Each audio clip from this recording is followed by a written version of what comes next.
Další zkouška se bude konat zde v chrámu. A v čem spočívá? Budete muset snést nesnesitelný pohled Irise, velkého egyptského kouzelníka.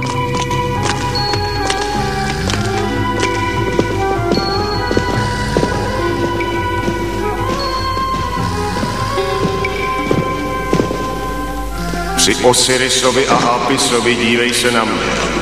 Dívej se mi do očí. Nyní jsi kočka. Z vůle velkého Osirise a Apise jsi kočka. Ano, správně. Z vůle velkého Osirise a Apise jsi hezká malá kočička. Čí. Hodná kočička. Vlez do košíku, kočička.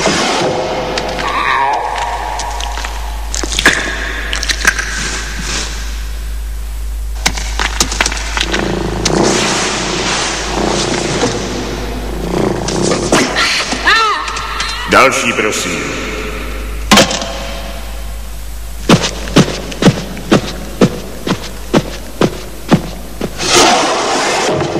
Při Osirisovi a Apisovi dívej se mi do očí.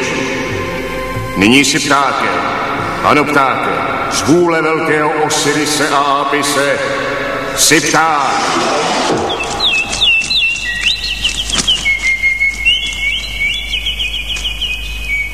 Viděl jsi to? Ano, asi bude pršet, letí nízko. Další.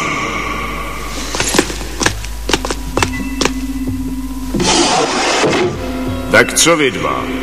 Ano, čekal jsem vás. Který z vás je ochoten k malému experimentu? Pospěšte si, mám nabitý program. Zkusím to. Výborně. Posaďte se sem, prosím.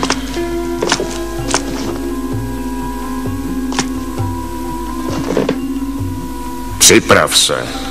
Začne to.